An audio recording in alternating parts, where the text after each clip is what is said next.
is formed by reflecting surfaces. They are real and virtual images. Real image is always inverted and is formed by actual rays of light. It appears in front of the mirror and can be projected on the screen. Take note, real image.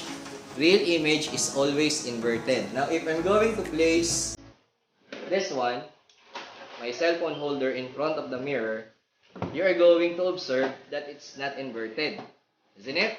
So therefore, the image being formed is not a real image. It's what we call the virtual image.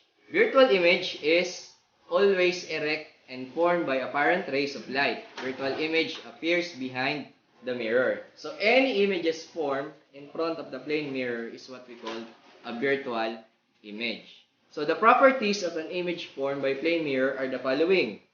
The image obtained is virtual. Number one, that is virtual.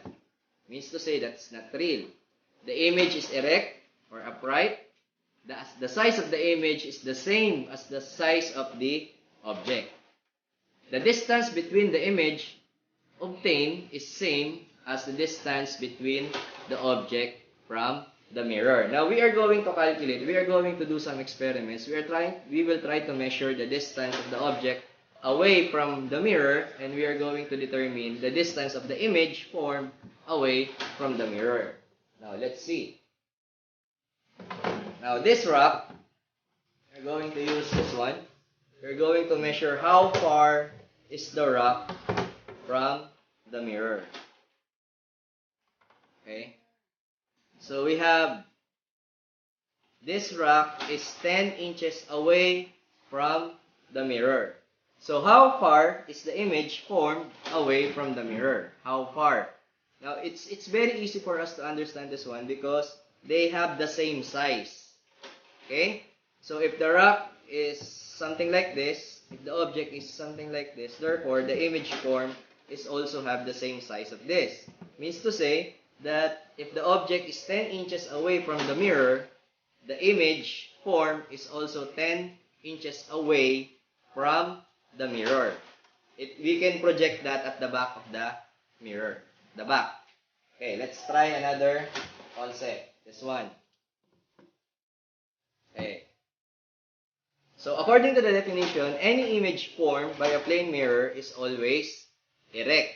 It's not inverted because the definition of inverted is something like this. So, if the image is upright, if the object is upright, in the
important is that? Because the angle of incident is equal to the angle of reflection.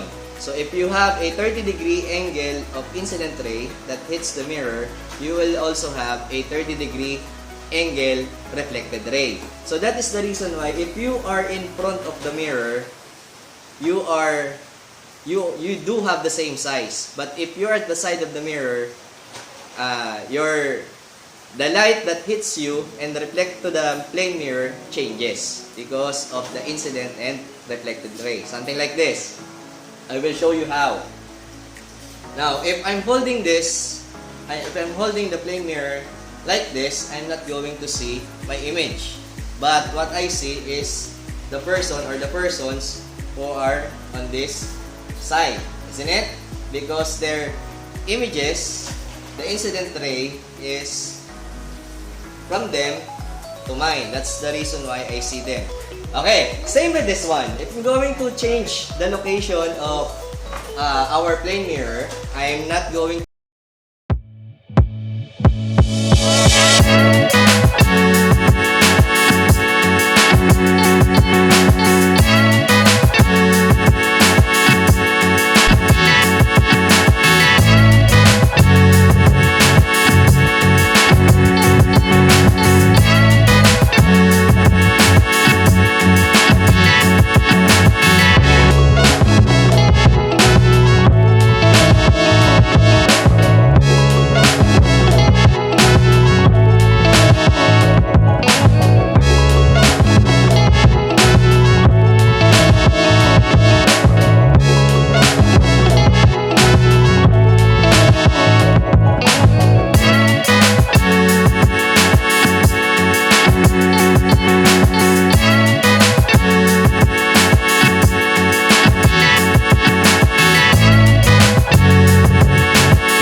earlier discussion we had.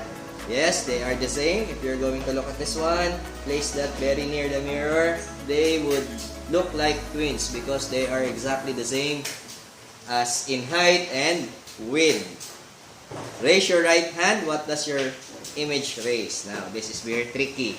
What will happen if I'm going to raise my right hand in front of the plane mirror? Now, let's try that as an experiment. Okay?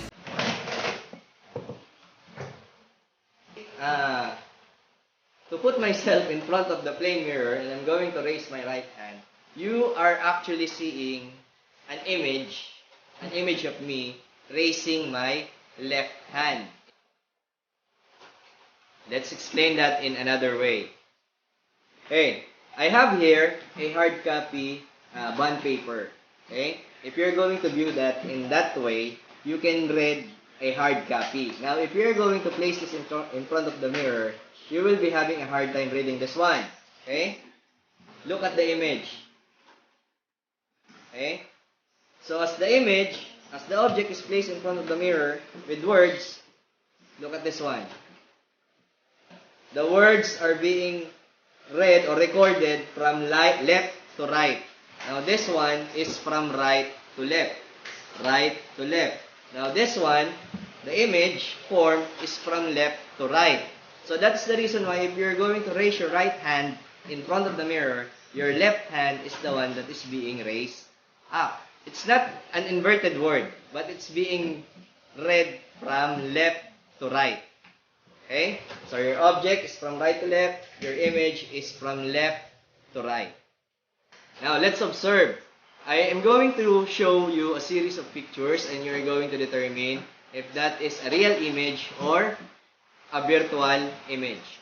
Okay, let's have number 1. Is this virtual or real image? Okay. Number 2, if this is this real image or virtual image? Okay, very good. Number 3, is this real or virtual image? Okay. The first one is what we call a virtual image because the object is placed in front of the mirror. The second one is a virtual image because it is upright, it is erect, it's not inverted. So therefore, if that is not inverted, it is still a virtual image. And the third one is what we call a real image because the image form is inverted. Thank you for watching my video. I hope you learned something new today. Please don't forget to subscribe to Sir Pops TV and don't forget to hit that notification bell para inform kayo sa lahat ng video na lalabas sa channel na to. This is for grade 10 students. Shout out to my co-teachers in grade 10. Mabuhay tayong lahat. Keep learning, keep watching. Bye!